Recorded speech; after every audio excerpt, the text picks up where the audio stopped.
In a land far away, nestled within the ancient hills of Canaan, lived a boy whose life would echo through history. His name was Joseph. He was the son of Jacob, also known as Israel, a man blessed by God but burdened by family division. Joseph was the 11th of 12 sons, but he wasn't just any son. He was the firstborn of Rachel, Jacob's beloved wife, and because of this, Joseph was deeply loved by his father, so much so that Jacob gave him a special robe, a coat of many colors. But where love bloomed, jealousy quickly followed. Joseph's brothers couldn't stand the sight of that robe. It reminded them that he was favored and they weren't. But the tension didn't stop there. One night, Joseph had a dream. In the dream, he and his brothers were binding sheaves of grain in the field. Suddenly, Joseph's sheaf rose and stood upright, while the others gathered around it and bowed down. Joseph, perhaps unaware of the weight his words carried, told the dream to his brothers. "Do you think you'll reign over us?" they asked angrily. Then came another dream. This time, the sun, the moon, and 11 stars bowed down to Joseph. Even Jacob, his father, was taken aback by this one. Jacob pondered the dream deeply, but his brothers? They only grew more furious. Joseph was young, just 17, and full of hope, but he didn't know what lay ahead. The fields of Canaan would soon be replaced by chains, betrayal, and years of struggle. Yet even then, God's hand was quietly weaving a story that would change the destiny of nations. This was just the beginning of Joseph's journey from a dreamer in a colorful robe to a prisoner in a foreign land. But destiny had not forgotten him.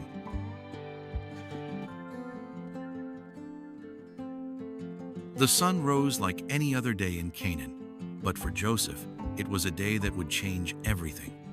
His father Jacob sent him to check on his brothers who were tending the flocks near Shechem. Joseph set out eagerly, not knowing he was walking straight into a storm of betrayal. His brothers saw him coming from a distance. That colorful robe, the symbol of their father's love, flapped in the wind, igniting their long-held resentment. "Here comes the dreamer," one of them sneered.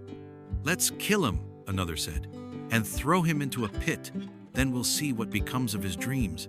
But Reuben, the eldest, spoke up. "Let's not shed blood. Throw him into this pit here in the wilderness. Don't lay a hand on him." He had a plan to return later and rescue Joseph. So, when Joseph arrived, full of innocence and trust, they seized him. They tore off his coat, that beautiful coat his father had given him, and threw him into a deep, empty pit. Then, as if nothing had happened, they sat down to eat.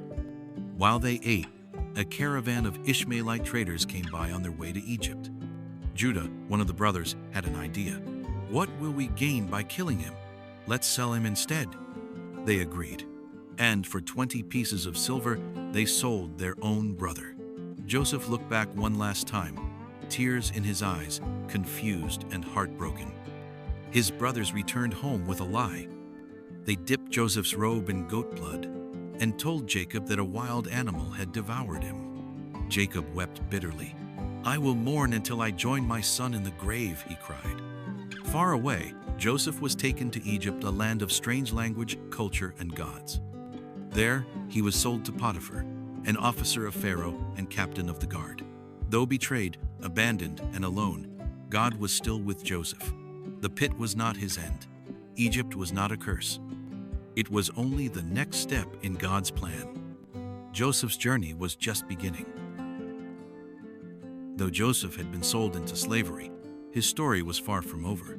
In Egypt, he found himself in the house of Potiphar, a powerful officer of Pharaoh, captain of the guard.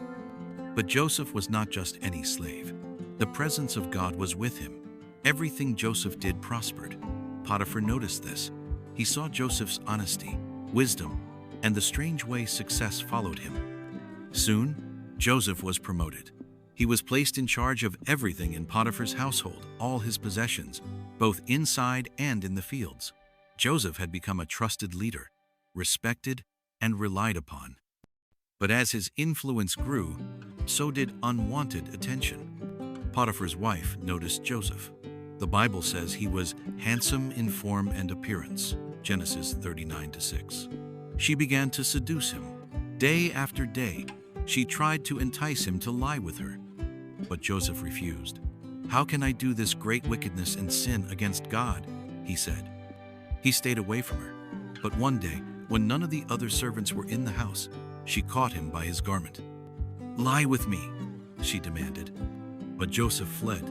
He left his cloak in her hands and ran out. "Humiliated," she screamed. She twisted the story, telling the other servants that Joseph had tried to assault her and that she screamed. So he fled, leaving his cloak. When Potiphar heard the accusation, he was furious. He threw Joseph into prison. From favored servant to condemned prisoner, Joseph once again found himself stripped of everything, unjustly. But even in prison, Joseph was not forgotten. Soon, the prison warden noticed Joseph's character.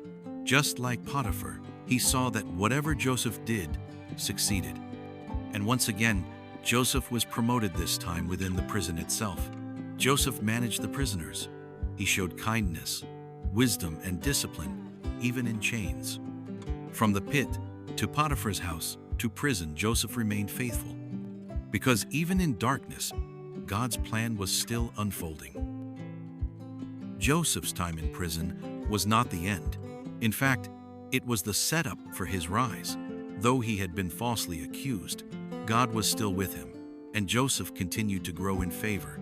One morning, Joseph noticed two new prisoners, Pharaoh's chief cupbearer and chief baker. They had offended Pharaoh and were thrown into prison, placed under Joseph's care. One night, both men had troubling dreams. By morning, their faces were filled with worry. Joseph asked, "Why do you look so sad today?"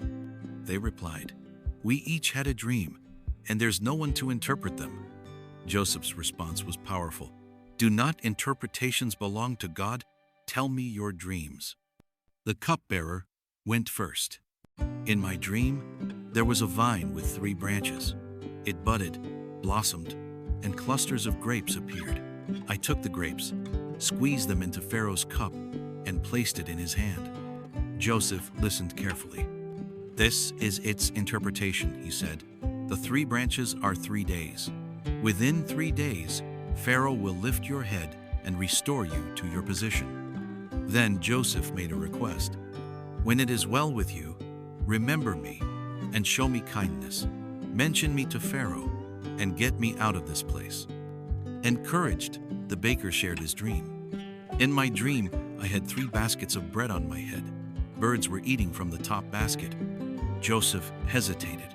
"This is its interpretation. The 3 baskets are 3 days. Within 3 days, Pharaoh will lift your head, but he will hang you, and the birds will eat your flesh." 3 days later, it all came to pass. On Pharaoh's birthday, he restored the cupbearer and executed the baker. But the cupbearer, in his joy, forgot about Joseph. Joseph remained in prison. Days turned into weeks, weeks into months, months into 2 long years. But Joseph waited, not in bitterness, but in faith. Joseph did not know it yet, but the stage was about to shift. In the silence of a prison, God was preparing a throne. 2 years had passed since Joseph interpreted the dreams in prison, forgotten but not forsaken. Then, one night, Pharaoh had a dream that disturbed his spirit. In his first dream, Pharaoh stood by the Nile River. Suddenly, 7 fat, healthy cows came out of the water and grazed among the reeds. Then, 7 thin, ugly cows came up after them. They stood beside the fat cows and devoured them. But even after eating, they looked just as thin. Pharaoh awoke, startled. He lay back down and dreamt again. 7 heads of grain, full and good, grew on a single stalk. Then, 7 thin and scorched heads sprang up and swallowed the healthy ones. When Pharaoh woke in the morning, his heart was troubled. He summoned all the magicians and wise men of Egypt, but none could interpret the dream. That's when the cupbearer finally remembered. "I remember my shortcomings today," he said. "When Pharaoh was angry with me and the baker, we were imprisoned. A young Hebrew interpreted our dreams, and they came true exactly." Pharaoh immediately sent for Joseph. Joseph was quickly shaved, given clean clothes, and brought before the king. Pharaoh said, "I had a dream. No one can interpret it, but I have heard that you can." Joseph answered humbly, "I cannot, but God will give Pharaoh the answer he seeks." Pharaoh said, "I had a dream. No one can interpret it, but I have heard that you can." Joseph answered humbly, "I cannot, but God will give Pharaoh the answer he seeks." Pharaoh recounted the dreams. Joseph listened closely, then delivered the meaning. "The dreams are one. God has shown Pharaoh what he is about to do. The 7 fat cows and 7 good heads of grain are 7 years of abundance. The 7 thin cows and scorched grain are 7 years of famine. There will be 7 years of great plenty throughout Egypt. Then 7 years of famine will consume the land. The reason for the dream being doubled is because the matter has been firmly decided by God, and he will do it soon." Joseph didn't stop there. He gave Pharaoh a plan. "Let Pharaoh appoint a wise and discerning man to oversee the land. Let him collect 1/5 of the harvest during the good years and store the grain, so there will be food during the famine." Pharaoh and his officials were impressed. "Can we find anyone like this man? One in whom is the Spirit of God?" Then Pharaoh turned to Joseph. "You shall be in charge of my palace, and all my people shall submit to your orders. Only with respect to the throne will I be greater than you." Pharaoh gave Joseph his signet ring, dressed him in fine linen robes, placed a gold chain around his neck, and had him ride in a chariot as second in command. At 30 years old, Joseph went from prisoner to prime minister. The stage was now set not just for Egypt's salvation, but for the preservation of an entire nation. As Joseph stepped into power, Egypt flourished. The next 7 years brought incredible abundance. Under Joseph's leadership, grain was gathered and stored in vast quantities too much to even measure. People marveled at Joseph's wisdom. His plans were working. Then, just as God had said, the famine came. The once rich fields turned to dust. Rivers dried. Livestock weakened. Hunger spread not just in Egypt, but across many nations. But in Egypt, there was grain because of Joseph. People came from far and wide to buy food from Pharaoh's storehouses, and among them came Joseph's own brothers. Back in Canaan, Jacob told his sons, "I have heard that there is grain in Egypt. Go down and buy some for us, so we may live and not die." 10 of Joseph's brothers traveled to Egypt, all except Benjamin, the youngest, whom Jacob kept behind. They arrived and bowed before the governor of the land, not knowing they were bowing before their long-lost brother. Joseph recognized them immediately, but he did not reveal himself. Instead, he spoke harshly. "Where are you from?" They answered, "From the land of Canaan, to buy food." Joseph accused them of being spies.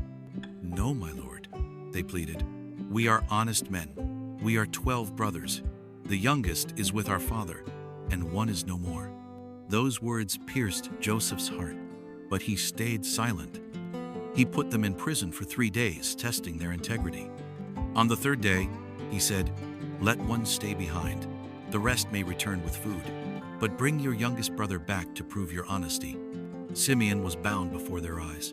The others returned home, unaware that Joseph had secretly returned their silver into their sacks. Back in Canaan, Jacob was terrified when he heard the news.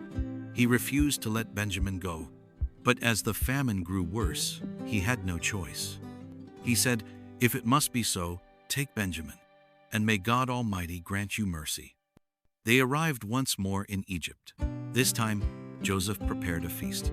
He saw Benjamin, his only full brother, and was overwhelmed with emotion.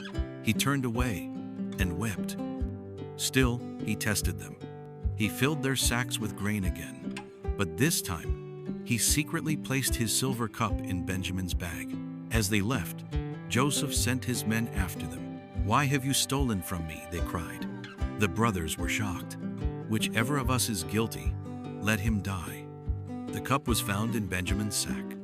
They tore their clothes in grief and returned to Joseph. Then Judah stepped forward. "Take me instead," he pleaded. "Let the boy go. Our father will die if he loses him." That moment broke Joseph. He could no longer hold back. He cried out, "I am Joseph. Is my father still alive?" His brothers were speechless, terrified. But Joseph said, "Do not be afraid. What you meant for evil, God meant for good to save many lives." And he forgave them. Joseph's words echoed in the chamber. "I am Joseph, your brother." Tears flowed down his face. His brothers stood frozen, unable to believe what they were hearing. This powerful Egyptian ruler was their own flesh and blood. "Come closer," Joseph said. They approached slowly. "I am the one you sold into slavery. But do not be distressed or angry with yourselves. God sent me ahead of you to preserve life." Joseph's grace silenced their fears. Instead of punishment, he offered protection. He told them, "Go quickly. Bring my father and all your households. Come and live in Goshen. There is still famine to come, but I will provide for you." Pharaoh heard of Joseph's brothers and was pleased. He told Joseph, "Tell your family to come. I will give them the best of Egypt." Joseph gave his brothers wagons, food for the journey, and gifts especially for Benjamin. He sent them away with one final word: "Do not quarrel along the way." They returned to Canaan and rushed to their father. "Joseph is alive," they shouted, "and he is governor over all Egypt." Jacob's heart nearly stopped. At first, he didn't believe them. But when he saw the wagons and the riches Joseph had sent, he whispered, "It is enough. My son Joseph is still alive. I will go and see him before I die." Jacob gathered his entire household, over 70 people, and journeyed to Egypt. Before leaving, he stopped at Beersheba and offered sacrifices to God. That night, the Lord appeared to Jacob in a vision. "Jacob, Jacob." "Here I am," he replied. "I am God, the God of your father. Do not be afraid to go to Egypt, for I will make you into a great nation there. I will go down with you and bring you back again. And Joseph's own hand will close your eyes." With God's promise in his heart, Jacob continued the journey. When Joseph heard his father was near, he prepared his chariot and rushed to meet him in Goshen. As soon as he saw him, Joseph ran to him, embraced him, and wept for a long time. Israel said to Joseph, "Now I can die in peace, because I have seen your face and know you are alive." Then Joseph introduced his family to Pharaoh. Pharaoh welcomed them warmly and gave them the best land in Egypt, the region of Goshen. Jacob, now old and full of years, blessed Pharaoh. The family settled. The famine continued, but under Joseph's rule, Egypt endured. He sold grain to the people, and when their money ran out, he traded food for livestock, then land. Eventually, he managed all of Egypt's resources for Pharaoh. Yet Joseph always cared for his people, ensuring they had seed to plant and food to survive. Meanwhile, Jacob lived in Egypt 17 more years. Before his death, he made Joseph swear to bury him in Canaan, in the cave of Machpelah, with Abraham and Isaac, Joseph promised. As Jacob's time came, he called his sons and blessed each one, prophesying over their future tribes. Then he breathed his last and was gathered to his people. From the pit to the palace, from pain to providence, Joseph's journey was not just one of survival, but of divine purpose. But Joseph's legacy wasn't over yet. Jacob had passed, and a solemn silence fell over Egypt's land of Goshen. Joseph wept beside his father's bed, holding the hand of the man who had once wrapped him in a colorful robe, a father's symbol of favor. Now, he would honor his last request. He ordered the best embalmers in Egypt to preserve his father's body, a process that lasted 40 days. Egypt mourned for Jacob, also called Israel, for 70 days. Then Joseph requested Pharaoh's permission. "My father made me swear to bury him in the land of Canaan, in the tomb he dug for himself." Pharaoh agreed, and a great procession was prepared. The journey to Canaan was grand nobles, officials, and Joseph's entire household. They stopped at Atad, where the company mourned with loud and bitter lamentations for 7 days. When the Canaanites saw this, they said, "The Egyptians are holding a solemn ceremony of mourning," and the place was called Abel Mizraim. Finally, they buried Jacob in the cave of Machpelah, beside Abraham, Sarah, Isaac, and Rebekah. When the family returned to Egypt, Joseph's brothers grew afraid. "Now that our father is dead," they whispered, "Joseph might take revenge on us." They sent him a message. Before he died, our father said, "Please forgive your brothers for their sin and the wrongs they committed." Then the brothers came in person, bowed down, and said, "We are your servants." Joseph wept and replied, "Don't be afraid. Am I in the place of God? You intended to harm me, but God intended it for good to save many lives." He promised to provide for them and their children, and he did with kindness and favor all the days of his life. Joseph remained in Egypt with his family. He lived to be 110 years old. He saw 3 generations of Ephraim's children and the children of Manasseh's son Machir, born on his knees. As his end drew near, Joseph gathered his family and said, "I am about to die, but God will surely come to your aid and take you out of this land to the land he promised to Abraham, Isaac, and Jacob." He made the Israelites swear an oath, "When God comes to your aid, you must carry my bones up from this place." Then Joseph died, and they embalmed him and placed him in a coffin in Egypt. Centuries later, when the Israelites left Egypt in the great Exodus, they remembered Joseph's oath. They carried his bones all the way to Shechem, and there in the land he had dreamed of as a boy, he was finally laid to rest. Joseph's story is more than a tale of suffering and success. It is a masterpiece of God's providence.